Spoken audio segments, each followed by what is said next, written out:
Halo semuanya, perkenalkan saya Natasha Isramita dengan NIM 666225047. Pada video kali ini, saya akan memaparkan transformasi teknologi yang berkaitan dengan prodi saya Ilmu Komunikasi.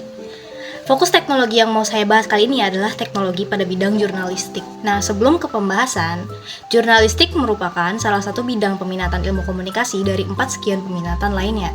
Maka dari itu, perlu juga untuk tahu bagaimana sih perkembangan media dan teknologi yang digunakan oleh para jurnalis untuk menyampaikan berita atau informasi yang perlu mereka sampaikan terhadap publik atau halayak. Yang pertama, dimulai dari era jurnalisme cetak pada tahun 1440 hingga 1800-an. Zaman ini adalah zaman di mana berita adalah benda fisik yang berharga, karena tidak semua orang dapat mengakses semua berita. Teknologi utama dan juga pertama yang mereka gunakan pada bidang jurnalistik pada saat itu adalah mesin cetak Gutenberg dan telegram.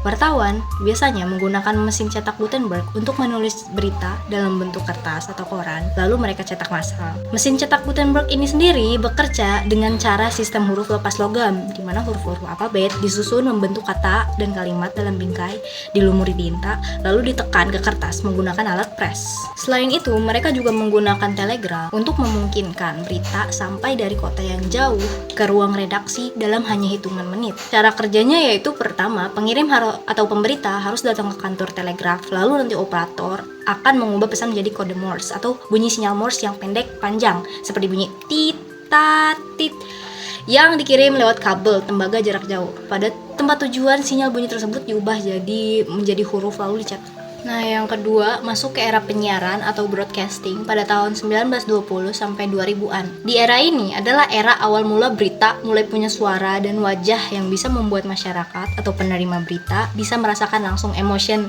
karena bisa melihat ekspresi pembaca berita tersebut. Teknologi utamanya pada saat itu berupa radio, televisi, dan kamera video portable. Melalui ini, masyarakat bisa mendengar langsung secara lewat radio atau menontonnya di TV. Selain itu juga muncul kamera video yang bisa dibawa-bawa atau bisa disebut electronic news gathering yang memungkinkan wartawan bisa lapor secara langsung dari lapangan atau TKP. Selanjutnya, kita masuk ke awal-awal era jurnalisme online dan multimedia. Ini pada tahun 2000 sampai 2010-an. Nah, ini era dimana kertas tuh mulai dilupain. Layar udah jadi alat atau media yang diandalkan masyarakat sehari-harinya. Teknologi utamanya tentu ada internet, kamera digital, dan smartphone. Dengan teknologi ini juga, berita nggak perlu nunggu besok pagi untuk dikirim ke depan rumah kita. Tapi bisa detik ini juga kejadian, detik ini juga diunggah ke website atau media sosial. Atau bahkan juga ada peristiwa berita yang diunggah secara live stream, seperti sidang kasus kekerasan seksual mahasiswa FHUI kemarin. Muncul jurnalisme warga atau disebut juga citizen journalism, di mana siapapun bisa punya HP buat jadi wartawan dadakan. Sayangnya, karena semua orang bisa jadi jurnalis dadakan, jadi banyak banget orang menginformasikan berita yang gak sesuai fakta. Berita tersebut bisa kita sebut juga sebagai hoax.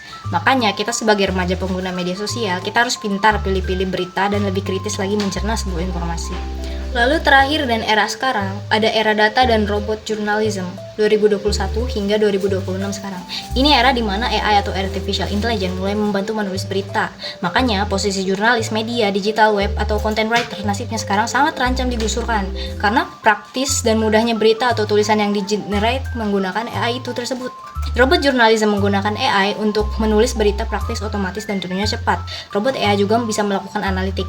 Jadi sebuah media bisa tahu berita mana yang paling laku lewat data klik netizen. Contoh umumnya adalah FYP TikTok. Teknologi ini sangat cepat dan menguntungkan jika kita bisa tahu dan cara memanfaatkannya. Sayangnya, cara ini penuh tantangan karena banyaknya deepfake, terutama pada video berita berbentuk video yang di-generate menggunakan AI itu sendiri.